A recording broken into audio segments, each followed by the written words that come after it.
മരുന്നിനും ഇപ്പോൾ മനസ്സിമർത്താൻ കഴിയാത്ത രോഗങ്ങളുടെ വേദനയ്ക്ക് മുന്നിൽ കീഴടങ്ങുന്ന എന്റെ സഹോദരങ്ങൾ.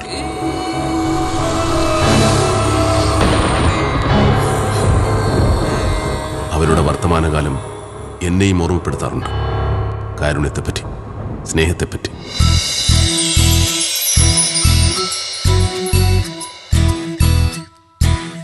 പെയിൻ ആൻഡ് പാലിയേറ്റീവ് കെയർ നൽകുന്ന വിദഗ്ധമായ സേവനങ്ങൾക്കൊപ്പം ഞാനുമുണ്ട്. ആശ്വാസത്തിന്റെ നല്ല നിമിഷങ്ങൾ തുടങ്ങാൻ.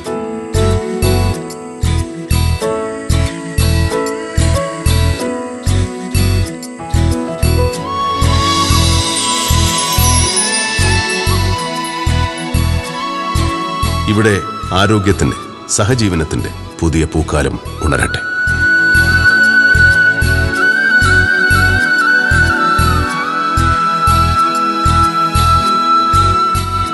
ആശ്വാസത്തിന്റെയും സ്നേഹത്തിന്റെയും സന്ദേശവുമായി ആരോഗ്യ കേരളത്തിന്റെ സാന്ത്വന പരിചരണ കൂട്ടായ്മ രോഗബാധിതരുടെ വീടുകളിലേക്ക് എത്തിക്കാൻ നമുക്ക് ഒത്തുചേരാം.